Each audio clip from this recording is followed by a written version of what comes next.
अस्सलाम वालेकुम। आप सबको वेलकम करता हूं अपने यूट्यूब चैनल हैप्पी गार्डनिंग पर और उम्मीद करता हूं कि आप सब ठीक-ठाक होंगे।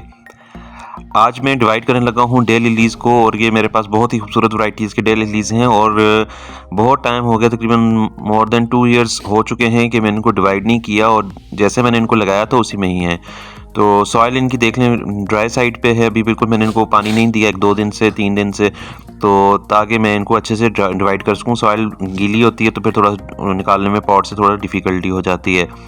तो बहरहाल ये दूसरा पॉट है, 2 पॉट हैं ये और दोनों पॉट्स में मुख्तलिफ वैराइटीज़ के मैंने इकट्ठे करके डे लिलीज़ को लगा रखा था। बहुत खूबसूरत, बहुत ही प्यारे फ्लावर्स होते हैं, ख़ास तौर पे अर्ली समर में और समर के स्टार्ट से शुरू होते हैं, लेट स्प्रिंग से बल्कि शुरू हो जाती है इनके ऊपर ब्लूमिंग होना और ये आगे समर के मिड तक इनके ऊपर ब्लूमिंग होती रहती है, सावन तक। तो देख लें इनके कितने सारे नीचे डिवाइड हो रहे हैं, मल्टीप्लाई हो रहे हैं। जो प्लांट्स हैं, बेबी प्लांट्स हैं, साथ में आप देख लें, ये मैं जूम करके भी आपको दिखा रहा हूँ, तो कितने सारे इनके जो हैं इस वक्त प्लांट्स बन रहे हैं सॉइल के अंदर ही। तो क्योंकि बहुत टाइम हो गया, डेफिनेटली इनकी जो रूट्स हैं वो काफ़ी सारी क्राउडेड हो चुकी होंगी और मैंने नोटिस किया था कि जो प्रीवियस ईयर गुजरा है उसमें फ्लावरिंग इसके ऊपर इतनी ख़ास नहीं हुई, इतने अच्छे से फ्लावरिंग नहीं हुई, क्योंकि वजह यही होगी कि एक तो क्राउडेड बहुत हो गए और खाद पानी सही से मिल नहीं रहा इसको, तो उनकी जो ओवरऑल परफॉर्मेंस है वो मुतासिर हो रही है। तो बहरहाल एक पॉट मैंने ले लिया है, इसको मैं पहले इसमें से निकाल लेता हूँ।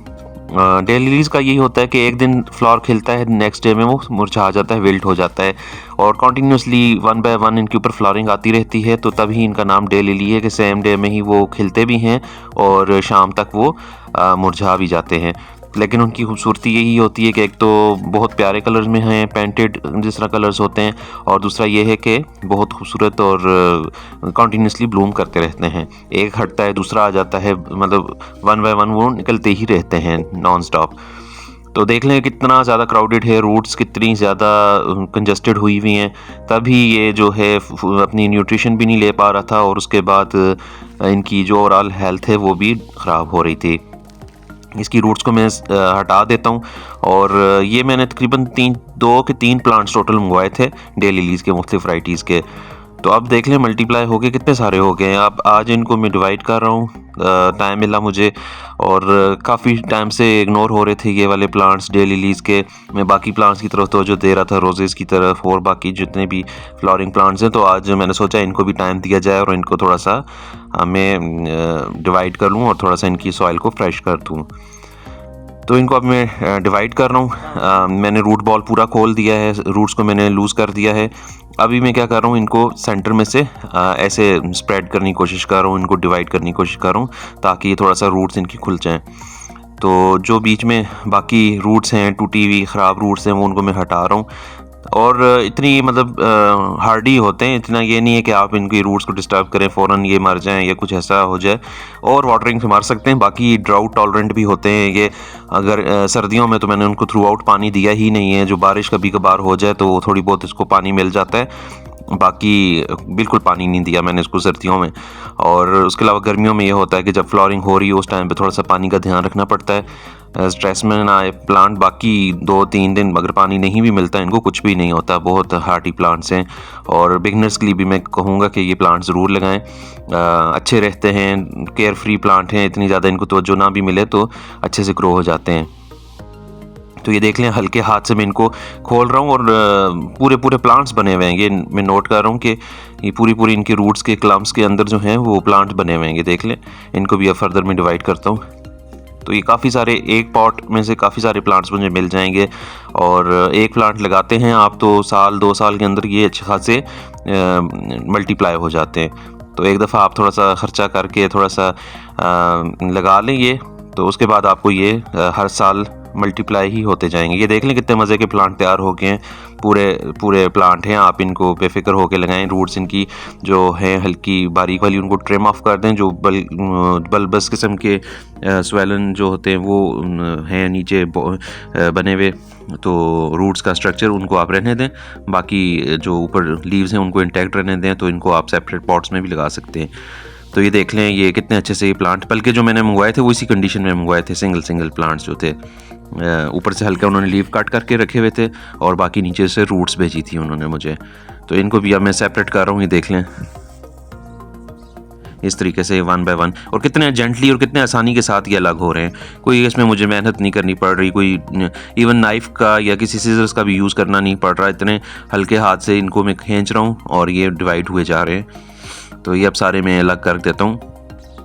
जितने भी ये प्लांट्स हैं, तकरीबन 9-10 प्लांट्स तो बन ही गए होंगे इतने। हालांकि ये 1-2 प्लांट्स मैंने टोटल लगाए हुए थे, तो अब देख लें 2 साल के अंदर ये डबल से भी ज़्यादा हो गए।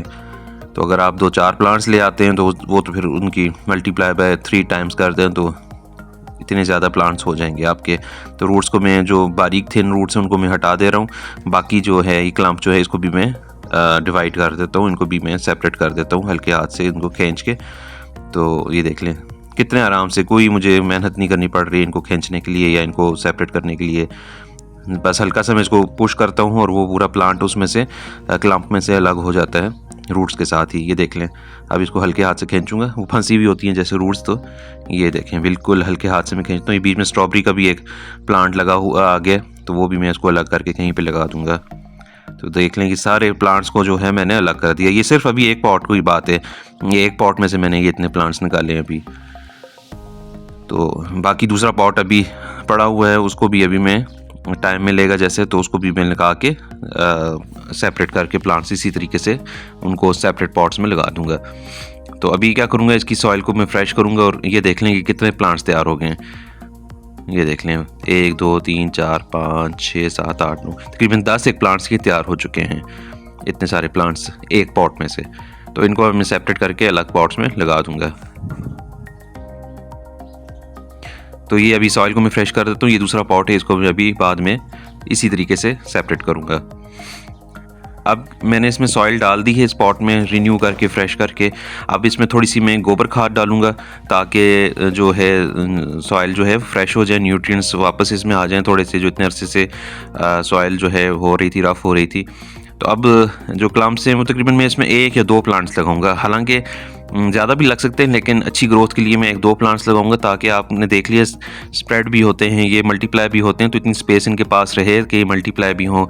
साल या 2 साल के बाद दोबारा जब मैं इनको निकालूं तो इसमें से 3 4 5 या मैं भी ज़्यादा प्लांट जितने अभी मैंने निकाले हैं इतने ही प्लांट्स दोबारा से मैं इनमें से निकाल सकूँ।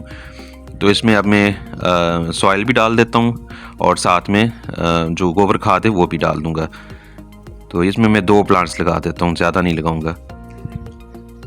ज़्यादा लगाऊंगा तो फिर क्राउडेड होंगे और फिर वही बात है कि जिस मकसद से मैंने निकाला है तो वो फिर फ़ायदा नहीं होगा। 1 या 2 प्लांट्स एक पॉट में काफ़ी है। और रूट्स आप स्ट्रक्चर देख लें कितना फैला हुआ स्ट्रक्चर है इनका रूट्स का। तो ये 2 प्लांट्स काफ़ी हैं। इस तरीके से दूर दूर थोड़ा सा डिस्टेंस रख के पॉट के रिम के साइड्स पे मैं दोनों प्लांट्स को लगा दूंगा। रूट्स ओवरलैप हो रही हैं, कोई मसला नहीं, वो अपनी जगह खुद बना लेते हैं। क्लम्प्स में वैसे भी आपने देखा था कितने ज़्यादा वो आपस में मर्ज हुए होते हैं। तो अब जो है बाकी प्लांट्स में सेपरेट सिंगल पॉट्स में लगाऊंगा, प्लास्टिक के पॉट्स में एक प्लांट को लगाऊंगा। तो अब मैं इसमें क्या करता हूँ, सॉइल डाल देता हूँ इनको अच्छे से, ताकि रूट्स जो हैं कवर हो जाएं। सॉइल इसमें मैं डालूंगा और नीचे जो मैंने सॉइल डाली उसमें मैंने गोबर खाद भी मिला रखी है, ताकि न्यूट्रिएंट्स के हवाले से इसमें काफ़ी अच्छी रहे सॉइल। और आगे अब इन्होंने ग्रोथ करनी है, अभी तो स्प्रिंग स्टार्ट हो गई ऑलमोस्ट, तो आगे समर्स, अर्ली समर्स में इन्होंने फ्लोरिंग भी करनी है। तो तब तक ये अपने आप को सेटल डाउन कर लें और अच्छे से फ्लोरिंग कर सकें। तो आप किसी भी पॉट में लगा सकते हैं, क्ले पॉट हो या प्लास्टिक पॉट हो, बस ये अच्छा है रखना है कि ड्रेनेज अच्छी हो। आप देखें गोबर खाद भी मैं इसमें साथ साथ डिपेंड कर रहा हूँ, मज़ीद ऊपर सरफेस के ऊपर भी।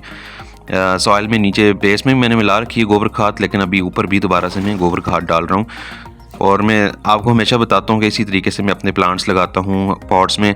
जब भी प्लांट लगा रहा होता हूँ उस टाइम पे मैं गोबर खाद ऐड कर देता हूँ, या जो भी मेरे पास फर्टिलाइज़र होता है, ऑर्गेनिक कंपोस्ट हो गई या गोबर खाद हो गई, उसको मैं अच्छे से अमेंड कर देता हूँ। उसके बाद फिर मैं साल के बाद ही उसमें दोबारा खाद देता हूँ, स्प्रिंग में या ऑटम में खाद देता हूँ। तो अब ये मैं इसमें ऊपर मिट्टी डाल रहा हूँ अच्छे से, ताकि ये रूट्स पूरी तरह से कवर हो जाएँ और जो सॉइल है वो पूरी तरह से इनके ऊपर इंटैक्ट हो, रूट्स के साथ कोई स्पेस ना रहे। अब ये मैंने दोनों प्लांट्स लगा दिए, बाकी भी इसी तरीके से करूँगा कि वो जो दूसरा पॉट है उसकी भी प्लांट्स निकाल के सेपरेट करके इंडिविजुअल पॉट्स में मैं लगा दूंगा। साथ साथ अब मैं मिट्टी भी डाल रहा हूँ और गोबर खाद भी डाल रहा हूँ। और इसको अभी मैं रखूँगा 2-3 दिन थोड़ी शेडी स्पॉट पे, ज़रा सा ये हो जाए, सेटल डाउन हो जाए, उसके बाद फिर मैं इनको फुल सन में रख दूँगा, क्योंकि फ्लावरिंग के लिए इनको फुल सन चाहिए, कम से कम भी 6 से 8 घंटे की इनको फुल सनलाइट चाहिए। शेड में अगर रखेंगे वेजिटेटिव ग्रोथ होती रहेगी, लीव्स निकलते रहेंगे, लेकिन फ्लावरिंग जो है वो उस तरीके से नहीं हो पाएगी। तो बस ये ध्यान रखना है, आपने इसको फुल सन प्रोवाइड करना है, और गर्मियों में ख़ास तौर पे पानी कम से कम डेली नहीं तो एक दिन छोड़ के लाजमी आपने इसको पानी देना है जब इनकी फ्लावरिंग हो रही होगी। बाकी टाइम अगर 1-2 दिन आप मिस भी कर जाते हैं पानी तो कोई इशू नहीं है। तो अब बाकी प्लांट्स भी मैं लगा के आपको दिखाता हूँ। ये देख लें, मैंने ये सारे जो थे निकाले हुए एक पॉट में से, वो निकाल के ये कितने सारे तैयार हो गए हैं प्लांट्स। ये मैंने लगा दिए हैं, इनमें पानी भी डाल दिया है। तो ये प्लास्टिक पॉट्स में सिंगल प्लांट लगाया है, और ये 2 बड़े पॉट्स थे, इनमें मैंने 2-2 प्लांट्स लगा दिए हैं। इस तरीके से ये अब आ रहे हैं। तो ये आप देख लें कितने सारे प्लांट्स मेरे तैयार हो गए हैं। एक पॉट में से मैंने जितने प्लांट्स निकाले थे वो सारे तैयार हो गए। इनमें पानी भी मैंने दे दिया। अब इनको मैं रखूँगा शेडी स्पॉट पे, और फिर कुछ दिन तक जो है इनको मैं फुल सन पे ले आऊँगा। तो बाकी इस तरीके से अब ये दूसरा पॉट जो है वो भी मैं उसको इन सेपरेट करूँगा, और उनको भी सिंगल प्लांट करके लगा दूँगा। ये देख लें, ये जो प्लांट है ये भी इनको मैं जैसे अब मुझे थोड़ा टाइम मिलता है, आज तो अब काफ़ी टाइम हो गया मुझे, तो कल मैं इनको भी दोबारा से सेपरेट करके इंडिविजुअल पॉट्स में लगा दूँगा।